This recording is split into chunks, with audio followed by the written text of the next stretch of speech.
किसी के भी घर जाएंगे ना इजाजत तो लेंगे ना, यहाँ इजाजत की नीयत से अस्सलातु वस्सलामु अलैका या रसूल अल्लाह अर्ज करे बाहर खड़े खड़े। अब जिससे क्या समझोगे इजाजत मिल गई, अब अपना मस्जिद नबवी शरीफ में सीधा कदम दाखिल करे, मस्जिद में दाखिले की दुआ पढ़ ले कि इधर उधर ये सोने के झूमर लगे हुए हैं इन की तरफ बिल्कुल नजर न रखे, तवज्जो सिर्फ आका की तरफ रखे। चला हूँ एक मुजरिम की तरह मैं जानिबे आका, नजर शर्मिंदा शर्मिंदा, बदन लर्जीदा लर्जीदा। इस कैफियत में आगे जब हम रिश्ता मांगने जाए तो क्या लड़का और लड़की एक दूसरे से बात कर सकते हैं? रिश्ता मांगने जाएं और ये नहीं, जिससे निकाह करना है वो हदीस पाक पर अमल करने की नीयत से उसको देख सकता है, तन्हाई में नहीं, दूसरों की मौजूदगी में। नीयत ये हो कि मैं हदीस पाक पर अमल करता हूँ। वल्लाहु तआला अअलम व रसूलुहु अअलम। अज़्ज़ व जल्ल व सल्लल्लाहु तआला अलैहि व आलिहि वसल्लम। सल्लू अलल हबीब सल्लल्लाहु अला मुहम्मद।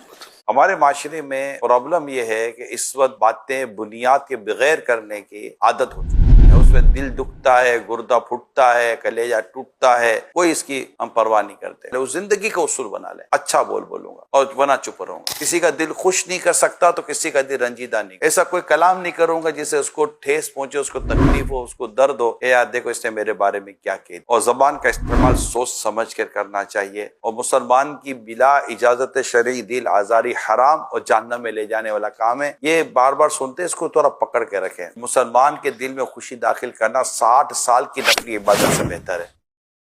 अगर कोई मुक्तदी तकबीर उला उसकी जैसे कि रह जाए और वो क़याम की हालत में ही इमाम के साथ शरीक हो जाए, इमाम ने तिलावत वगैरह शुरू कर दी, अब ये दरमियान नमाज के अंदर ये सना वगैरह पढ़ सकता है? इमाम ने अगर तिलावत शुरू कर दी है तो अब तो पीछे सना पढ़ना जायज़ नहीं है। अब आया है बस अल्लाहु अकबर करके ये खामोशी के साथ नमाज में शामिल हो जाए। अब इस पे खामोश रहना ये वाजिब है। हाँ, अगर ये शुरू में आया है कि अभी अल्लाहु अकबर इमाम ने किया है और इमाम भी सना पढ़ रहे हैं तो ये भी सना पढ़ रहे हैं तो ठीक है, ये सना पढ़ना शुरू कर दें। मगर अगर जैसे इमाम ने तिलावत शुरू कर दी है तो फिर ये वहीं रोक दें, फिर ये आगे सना ना चलाएं। जितनी पढ़ ली है आप उतनी पढ़ें और फिर इमाम की तिलावत सुनने में मशगूल हो जाएं। और अगर नमाज ज़ोहर की है या असर की नमाज है, सिर्री नमाज है जिसमें इमाम आहिस्ता आवाज़ से किरात करते हैं तो उसमें आप सना पढ़ सकते हैं, क्योंकि उसमें बाकायदा आपको तिलावत की आवाज़ नहीं आ रही कि जिसके सुनने का हुक्म है।